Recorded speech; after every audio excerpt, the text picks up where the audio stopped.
Hello, my dear friend. On today's episode, we are going to be talking about what kindergarten readiness looks like from an emotional perspective. And so, if you have a child who's in preschool and getting ready to start kindergarten, there are a few things that you should be aware of that will help prepare them emotionally. Now, this is not just being strong or resilient or not being anxious about the first day. It's about the home environment and how we are setting them up for success inside our home.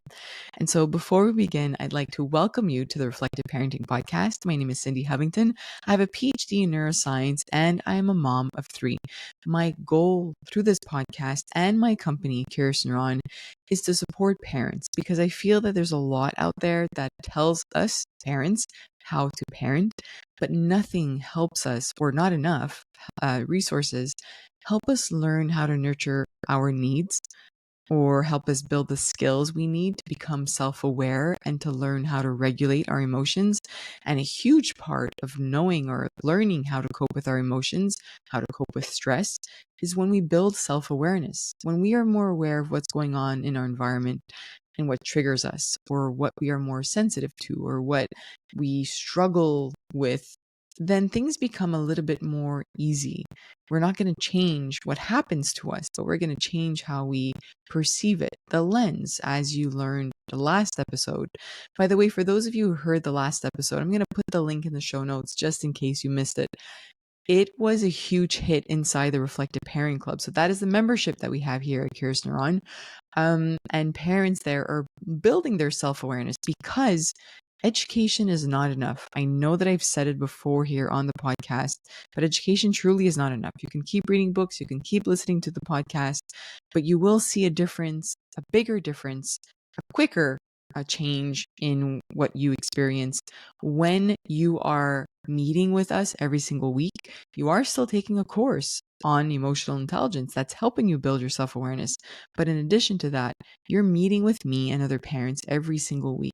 Combining this together is truly the special recipe that we have inside Curious Neuron. And so parents really loved the idea of the lens. And I'll be posting inside the Reflective Parent Club, for those of you who are members, a PDF today. Actually, it's inside the Reflective Parent Club under the tools for kids, so the kids corner, where you can teach your kids about wearing different lenses and different perspectives. And so when they have an argument with their kids, with their siblings, then you can have the discussion after this. What lens did you have? What can we switch it to? And if this is something you want, I'm going to be, not now, but in September, putting up most of the PDFs that we have, or some of them, up on the website so you can purchase just the PDF if the membership is not for you. Okay, so today, actually, first, I'd like to thank the Tannenbaum Open Science Institute as well as the McConnell Foundation for supporting the Reflective Parenting Podcast. And I'd like to thank you, the parent, the listener. Maybe you're a clinician listening to this. Maybe you're a grandparent listening to this. Thank you for taking the time to listen to this podcast, and I hope you are enjoying it. If you haven't done so yet, please rate the podcast or leave a review. But at the very least, rate it because it helps the algorithm know and the system know that you are enjoying it when you listen to the podcast and when you rate it. That helps me. And so that's what gives me the funding. And so I want to continue the podcast, and I would be more than happy to continue doing this at least another year or 2 or 3. I don't know. Okay, let's move on to today's episode and subject. I gave a talk last week, a free webinar that was about kindergarten readiness from an emotional development perspective. I'm not giving you the full webinar. That replay is up inside the Reflective Parent Club. But what I do want to do here is give you a short version of it because there are a few things that you need to know as well. I think that sometimes there's a bit of a misconception when we hear the word or the term social emotional learning, because that is something that many schools now are building programs around. And so you might have a child starting kindergarten and maybe you already know about the social emotional learning program that they have. By the way, if you don't, it's okay to ask the school this question, the teacher this question. What are they going to do for social emotional learning? In kindergarten, this is how A teacher shows up in a moment when two students are having conflict. How are you having the discussion of regulating your emotions? It's not just about having a poster in the classroom and learning when you're sad or mad. It's building the awareness of which situations lead you to feeling sad or mad. That's social emotional learning. What I want to talk about today is everything before that. Before, so the social emotional, right? It's showing that there's a social aspect to it. I want to help your child build their emotional intelligence. And so, what that looks like for a young child is first building the awareness of emotions, then building awareness of what dysregulates them. Every single child, actually, every person, has a nervous system that is constantly scanning the environment. Our nervous system is asking us, am I safe? Do I need to protect myself? Do I feel seen? Do I feel heard? Do I feel validated? Which in brackets means, I'm feeling connected. I feel loved. And then it's also asking, or actually what else is happening is that it is making predictions. And so if somebody has a certain tone, if you see something, if you hear something, and all of those lead to predictions of not feeling safe or you needing to protect yourself, that is why sometimes in situations we're in an argument or conflict with our partner or maybe a colleague or a boss, and all of a sudden we react. We feel triggered. Something happens that we don't have an explanation for. Sometimes it's based on these predictions that happen. And so the more you can support your child in understanding their nervous system, the more that you can teach them how to cope with emotions and the more you'll help them build their emotional intelligence. Self-awareness is the first piece. And so I think what's missing from the conversations that we have with our kids is, what do you think led to that, right? Like, what led to you? Not why are you mad or why are you sad? What led to you feeling this sad? Or what do you think might have caused you to feel this mad with your brother or your sister? The more you can have these conversations, they're not, by the way, if they're 3 or 4 or even 5, they might not have the answer for you, but you can get curious with them. And when you do that, you're just building their awareness that there are things in their environment that are going to lead to them feeling this way. There are things in this environment that are going to lead to them feeling mad at different intensities. Not every situation that makes you feel mad is going to make you feel mad at the same level. Your sibling might take your toy away, and that makes you mad 9 on 10. I don't know. And your parent might say, it's time for bed. That might also be a 9 on 10. But feeling mad because it's raining and you can't go out, maybe that's not really mad. Maybe that's a 5 on 10 or 4 on 10, and there's actually a mix of disappointment in there. That's how you help build your child's self-awareness, having these types of conversations, saying things like, I wonder what might have led to that, and just leaving it at that so that they can start reflecting on what might have, or maybe seeing connections, saying things to them like, I've noticed that when your brother takes your toy away, you're like a 10 on 10 mad. I wonder how we can not let it get to a 10 on 10. I wonder if you can come see me first or speak up when they're not listening to you and ignoring you. This is what being emotionally aware is. This is what helps your child build their emotional intelligence.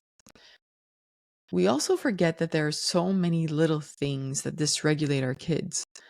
Feeling hungry, feeling tired, and these are just the easy ones that we can check off. And so when our child's nervous system is dysregulated, often before dinner time or before bedtime when they're getting tired, that's when we start to see all these behavioral issues. But we often attribute that to our kids being annoying or frustrating us or trying to trigger us. But how often are we getting mad at them or frustrated when it's their nervous system saying, hey, I'm trying to protect myself here. I'm so tired. I need to protect my body and my brain, or I'm so hungry. I'm in survival mode. And what we see is a child acting out. So I really want you to be attuned and aware with what leads your child to feeling dysregulated. when they feel overwhelmed? Is it on nights that you have soccer? Is it nights when you pick them up later from daycare? Is it, days when you and your partner argue? Is it when they feel overstimulated and, that hour after daycare or preschool, you just notice a difference in them when they are, you know, trying to regulate their system and they have a lot of energy, or everything triggers them? Maybe that's coming from the overstimulation. And so I really truly want you to help your child kind of discover themselves with them. I want you to do this with your child. There's also another part of our child learning how to regulate their emotions that we forget. It takes cognitive skills to learn how to regulate our emotions. And so remembering that executive functions are part of the skills that our child needs in order to learn how to regulate. Executive functions are an umbrella term that involve memory, concentration, problem solving skills, organizing skills, and planning skills. And so a child who's under the age of 6, they're going to learn, or they should be able to hold 1 to 2 step instructions, which sounds like, hey, can you go get your school bag and bring me your blue notebook? That's 2 steps. If you say to your child, go upstairs and bring down a pair of socks, that's 2 instructions. And so by the age of 5, they should be able to do that. At the age of 3, they might do one. They might go upstairs and, hey, look at that toy. I forgot about that toy. I'm going to play with that toy. And so that 2 step instructions might still be a challenge for them. They might need your support. And so if you hear that they're not coming down and they didn't bring you that pair of socks, say, hey, buddy, do you remember what you went upstairs for? They might say no. And then you say, remember, I needed you to get your socks. Can you come back down with your socks? We forget that kids are learning these skills.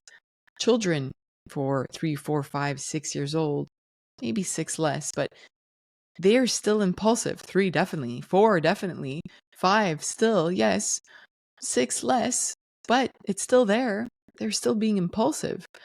And so it is important for us to remember that these are skills we're helping our child build, and that this takes time.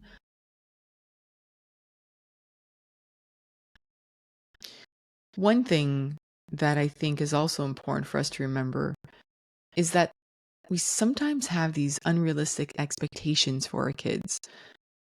Expecting our child to never lose control of their emotions is not a realistic expectation. Expecting that learning social emotional skills is a linear path is not a realistic expectation. Expecting your child to show empathy and compassion right away when their friends need it or when you need it is not a realistic expectation. Expecting our kid to be brave the first day or the first week of school is not a realistic expectation. And so if you are preparing your child for kindergarten from an emotional perspective, it truly is important for you to know what is expected from my child.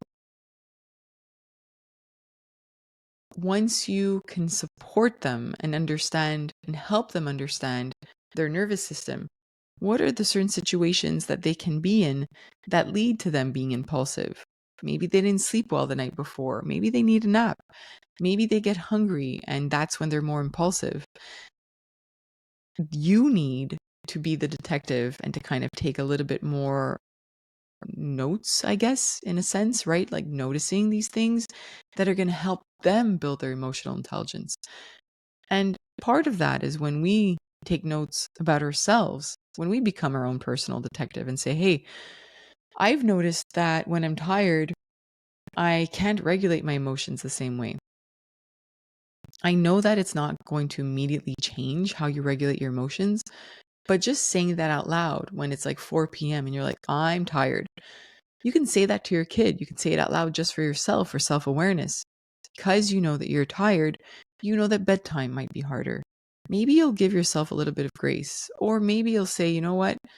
We'll do a quick shower today, or a quick bath, or just a quick rinse down, whatever it is that you're comfortable with. You'll meet your needs. You'll show up in the way that you need it. If you're too tired and it's supper time, how do you make it simpler? I've done this with my kids where it's like, hey, you want to have a really cool dinner? We're having breakfast for dinner today. My, my kids get so excited, but they don't know that that's me showing up for me that night, because maybe I have a big deadline and I need dinner to be quick. Maybe I had a really big day and I don't have the energy anymore and I'm trying to save as much energy as I can. And so we need to show up for ourselves and understand ourselves so that we can show up for our kids and support them with their emotions. We want them to learn how to cope with their emotions. A big part of that is showing up for ourselves and knowing what's left in our tank, right? Or a battery, whatever analogy you want to use. If I know that my battery is half empty and I'm showing up for dinner after work, well, then I need to do what I need to do for myself when my battery's half empty. That is self-awareness. And that is the first pillar of the 4 pillars in emotional intelligence. The first one is self-awareness. Self-regulation is the second. Social awareness is the third, and relationship management is the fourth. And so the more that we can understand ourselves, that self-awareness piece is huge. There is something really important that I want to focus the next couple of minutes on in research. It's called the tripartite model of parental socialization. It's a huge, it's a mouthful. Basically, what it's saying is that these are the things that impact how a child learns to cope with emotions. If you can kind of master these 3 things in your home, you'll be able to better support your child once they start kindergarten, because you will set them up to be resilient. You will set them up to be able to cope with their emotions much better. And studies show that when a child is able to better cope with emotions as of kindergarten, they have higher grades by grades 3, 4. You can see difference. That's at the point where you can see the difference between the kids that started kindergarten with stronger emotional intelligence skills and better coping skills. And they'll build better relationships and friendships as they get older. And so not waiting till kindergarten, but knowing that it starts before is truly important for parents. So the tripartite model of parental socialization says that there are 3 things that will lead to a child learning how to better cope with emotions. The first one is how their parents cope with emotions. The second is how the parenting style used in the home. The third one is what conflict looks like in the home. These are 3 extremely important things. And so I need you to listen to this. The first one, let's dive into these 3 things. The first one is how the parent copes with emotions. I need you to be completely honest with yourself in terms of how you and your partner, if you have a partner in your home, cope with emotions. Are one of you explosive, very reactive? Are one of you more reserved and shut down? Do you suppress your emotions, right? So do you say, I'm fine, but you say that and clearly you're not? There are studies that show that children who are in environments where a parent is suppressing their emotions, that this is not showing them how to cope with their own emotions. In fact, it's doing the opposite. And these kids often have behavioral issues later on because they have not learned how to cope with emotions, because they have not seen what it looks like to cope with their emotions. And so if you can be aware of that and be honest with yourself, it will make a huge difference for your child. If you are somebody that is just so reactive and you're like, I'm here with my 3-year-old, and the minute they have a tantrum, I'm yelling at them. I feel overwhelmed. I feel like a volcano that wants to explode. That is being reactive. These are signs of struggling to cope with emotions and cope with stress. And so what we are going to dig into this week inside the Reflective Parent Club is exactly this self-awareness of this tripartite model of parental socialization, truly being honest with ourselves and having the conversation around, what does that look like in my home? Where is there room for improvement? And so if you are somebody saying, yep, I can see myself, we're not even on number 2, we're only on one of the 3, and I know that I struggle with my emotions, please know that research is very clear that this will trickle down to your child. And so how can you show up for yourself and learn to better cope with emotions? This is why I've built the Reflective Parent Club. This is not a parenting space. You don't need more of those. What you need is a place to learn how to build your self-awareness. Because I can give you all the courses and I'll summarize all the best books, but you need somebody to speak to and to say, hey, this was a situation that caused me a lot of emotional grief. This was a situation with my child that I could not regulate myself.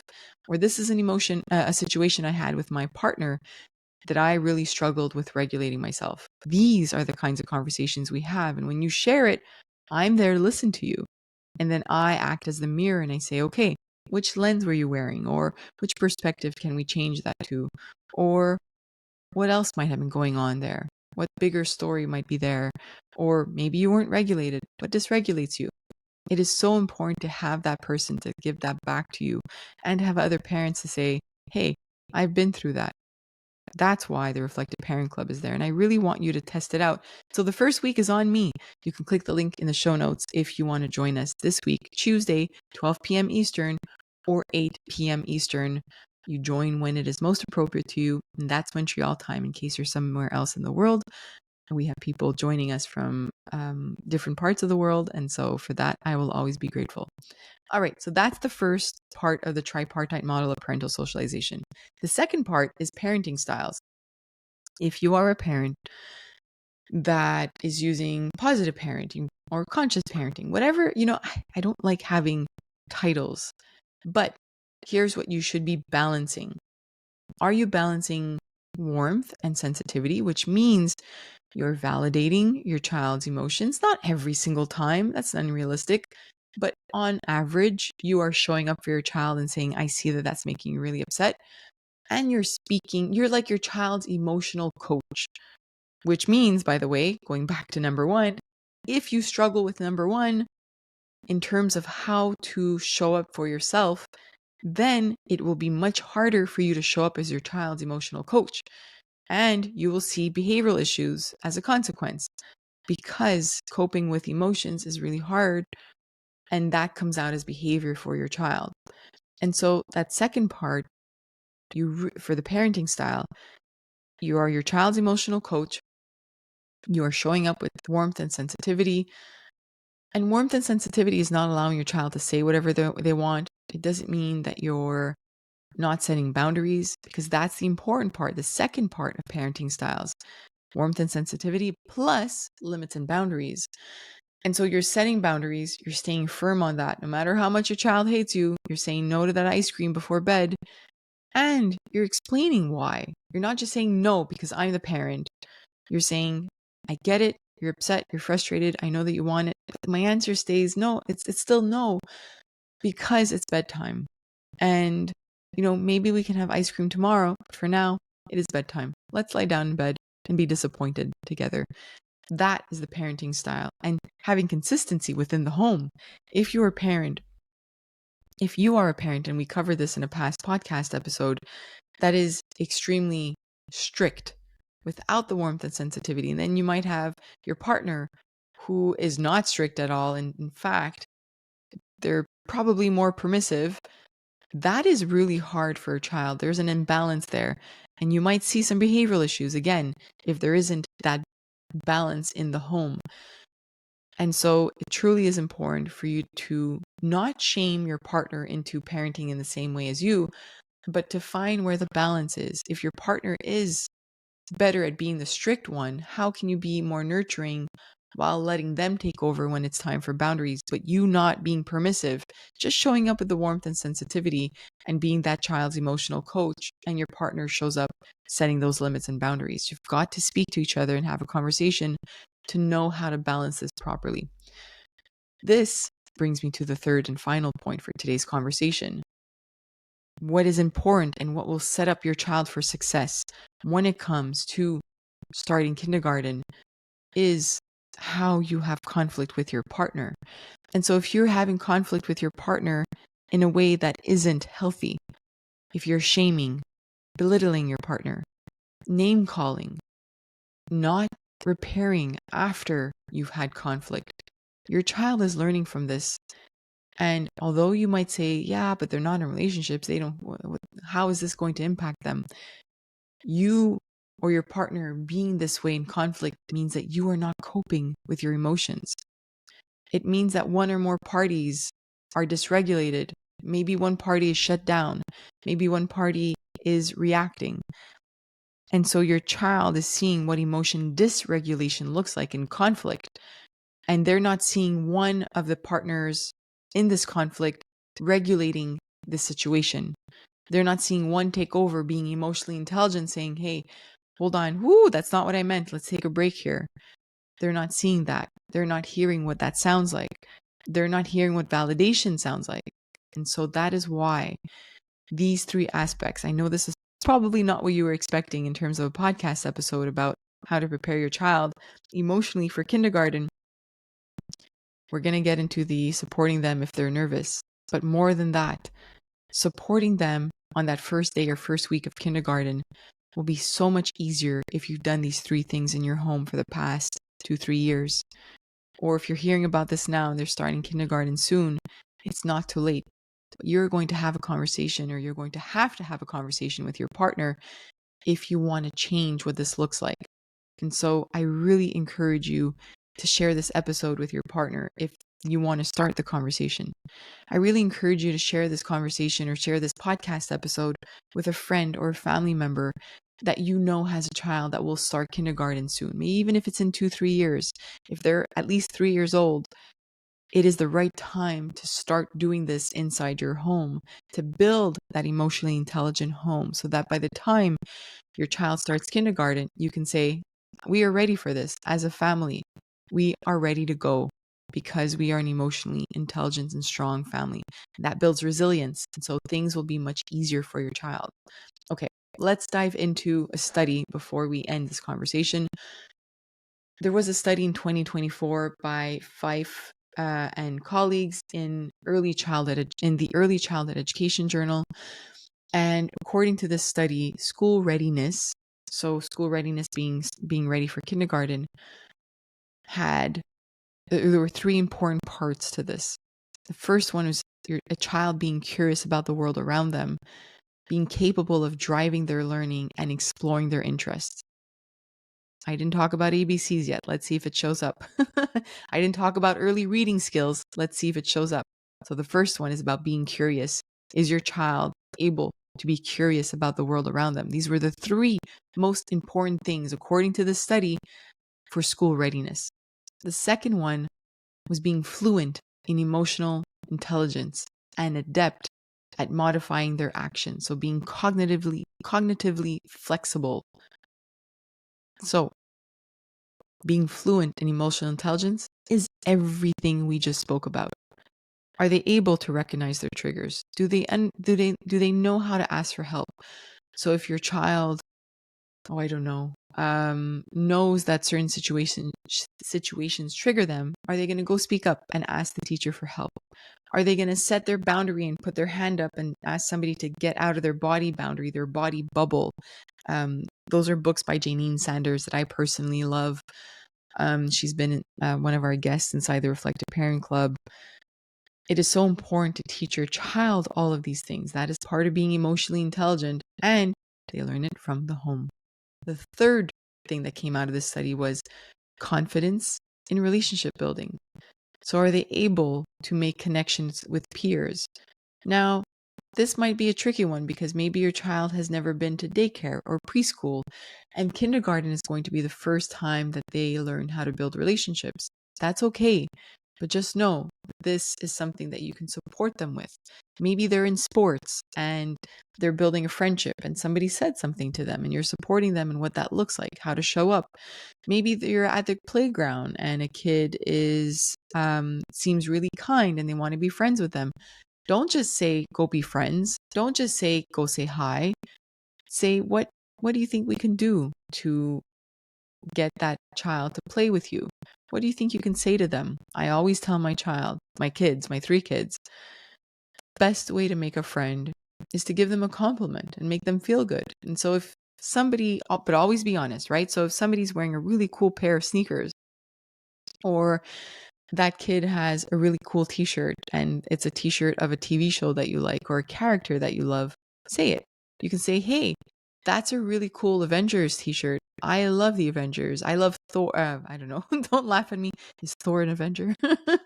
or the Hulk, right? So you can say these things and that'll open up conversation and that'll help you start to build the friendship. And so I always tell my kids, start with something kind and polite and nice, and that'll help you. And so that is how you can support your child in these moments. You can help your child, by playing pretend with them. These situations can be reenacted with figurines. You can help your child be curious by just allowing them to be bored and maybe allowing them to be outdoors and pick up rocks and leaves and comparing flowers and different petals. There are so many ways that you can support your child, helping them build their self-awareness. You can say things like, if they had an argument with their sibling, you could say things like, what could you have said or done differently? There's a lot that you can do. And so these are just the first steps, but building that kind of environment in your home is what will support your child in building all of these steps that will lead to them being more successful. When they talk about emotions, by the way, the same way that I've told you to add the word because, you can teach them that as well. So if they say something like, I'm bored, or I'm sad, or I'm really frustrated, or I'm disappointed, ask them to add the word because at the end of the sentence. And so it'll make it more clear in terms of what is the cause to this problem. And that'll help them learn how to problem solve through it a little bit more easily. And so that'll help them build the self-awareness that they need. There is just so much that we can do to help our kids build all of these. We want them to understand their nervous system. We want them to be self-aware. And we also want to show them that sometimes more than one emotion can be present, right? And so the only way that we can teach them all of these things is if we learn it ourselves. I hope that this was an eye-opener for you in terms of, it's not just about showing kids posters of emotions and teaching them what's sad and mad through a face, right? That looks sad and that looks mad. It's truly about what we are modeling inside our home that will support them when they show up to that first week of preschool and they have the vocabulary, they have the connection with you. You're not just telling them there's nothing to be afraid of, or just go make friends and be strong. We're not going to say these things. We're going to say, how was your day today? And if they're sad and they say scared, say, I wonder what led to that. Let's talk about your day today. That is being an emotionally intelligent family. I hope you enjoyed this episode. And I want to let you know that I will be taking a vacation from the podcast for a couple of weeks. So next week will be a replay of Mona Delahook, which Beyond Behaviors is an excellent book. I will replay that episode for you with a bit of an intro that I'll record, a new one, but that'll be next week. And then the 2 following weeks, there will not be a podcast. I will be taking some time off, some family time, time off from Curious Neuron, time off from the podcast. And then we will be back with an episode about music.